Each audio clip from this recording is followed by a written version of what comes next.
નમસ્કાર દર્શક મિત્રો, સત્યમેવ જયતે લાઈવ ન્યૂઝમાં આપ સૌનું હાર્દિક સ્વાગત છે। વડોદરાના પ્રદર્શન મેદાન કીર્તિસ્તંભ ખાતે હસ્તકલા ઉત્સવનો પ્રારંભ કરાવ। મહાશિવરાત્રી હસ્તકલા ઉત્સવનો મુખ્ય હેતુ કલાકૃતિનું સર્જન કરતા કારીગરો પાસેથી સીધી જ ખરીદી કરાવવાનો ઉત્તમ પ્લેટફોર્મ છે। ધારાસભ્ય યોગેશ પટેલ શહેરના કલાપ્રેમી પ્રજા માટે ઘર આંગણે સુવર્ણ અવસર આવ્યો છે। શહેરના પ્રદર્શન મેદાન કીર્તિસ્તંભ ખાતે આયોજિત મહાશિવરાત્રી હસ્તકલા ઉત્સવનું માંજલપુર વિધાનસભાના ધારાસભ્ય યોગેશ પટેલ દ્વારા ઉદ્ઘાટન કરીને શહેરીજનો માટે કલાકૃતિનું સર્જન કરતા કારીગરો પાસેથી સીધી જ ખરીદી કરવાના પ્લેટફોર્મને ખુલ્લું મૂક્યું।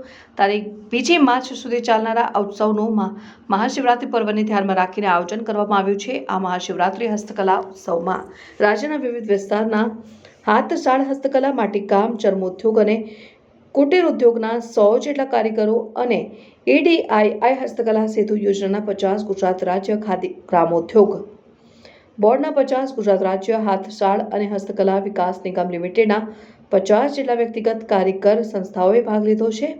આમ કુલ 250 જેટલા વ્યક્તિગત કારીગરો, હસ્તકલા, હાથશાળ મંડળીઓ, સ્વૈચ્છિક સંસ્થાઓ, સ્વસહાય જૂથો, NGO, સખી મંડળો, ક્લસ્ટર્સમાં કારીગરો વગેરે દ્વારા પ્રદર્શન સહ વેચાણનું આયોજન છે, જેમાં 10 જેટલા જીવંત નિદર્શન સહ પ્રદર્શનનું પણ આયોજન કરવામાં આવ્યું છે। મહાશિવરાત્રી હસ્તકલા ઉત્સવનો સમય સવારના 11 કલાકથી રાત્રિના 9 કલાક સુધીનો છે, જે કારીગરો દ્વારા રાજ્યની ભાતીગળ હાથશાળ હસ્તકલાની વિવિધ ચીજવસ્તુઓ જેવી કે પટોળા, બાંધણી, ભરતકામ, વાંસકામ, અજરખ, બ્લોક પ્રિન્ટ, ટાંગલિયા, માટીકામ, મોતીકામ, ચર્મકામ, પેચવર્ક, ઇમિટેશન જ્વેલરી, અકીકની વસ્તુઓ, વુડન વોલપીસ, માટીની ચીજવસ્તુઓ જેવી કે ફ્લાવર પોટ, માટીના ઘરેણાં, સંખેડા, ફર્નિચર વગેરે સાથે બીજી ઘણી બધી ચીજવસ્તુઓ કારીગરો પાસેથી સીધી નિહાળી ખરીદી માટે પ્રદર્શન સહ વેચાણ કરવાનું આયોજન કરવામાં આવ્યું છે। કારીગરોને સીધો બજાર પૂરું પાડવાના ઉમદા આશયથી વડોદરા રસિક અને કલા પારખુ પ્રજાને આ મહાશિવરાત્રી હસ્તકલા ઉત્સવની મુલાકાત લઈ કારીગરોને પ્રોત્સાહિત કરવા અને કારીગરો પાસેથી ખરીદીની સુવર્ણ તક ઝડપી લેવા ધારાસભ્ય યોગેશભાઈ પટેલ દ્વારા અપીલ કરવામાં આવી છે।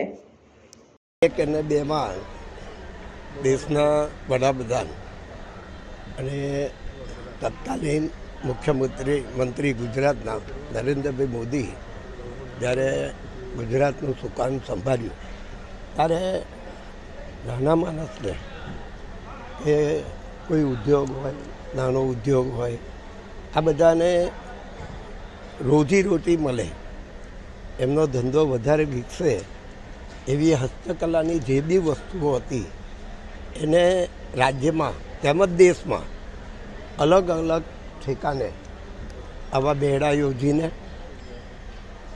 એ લોકોની રોજી પૂરી પડે એ માટે જે પ્રયત્ન કર્યા તે સફળ થયા।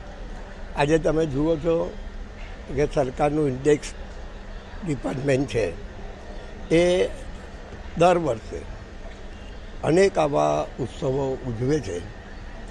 ખાસ કરીને આખા ગુજરાતમાં રાજકોટ હોય, અમદાવાદ હોય, સુરત હોય, નવસારી હોય કે નડિયાદ હોય, આવા નાના નાના સેન્ટર હોય કે મોટા સેન્ટર હોય, સૌથી વધારે જો આ લોકોને રોજી મળતી હોય તો વડોદરા છે।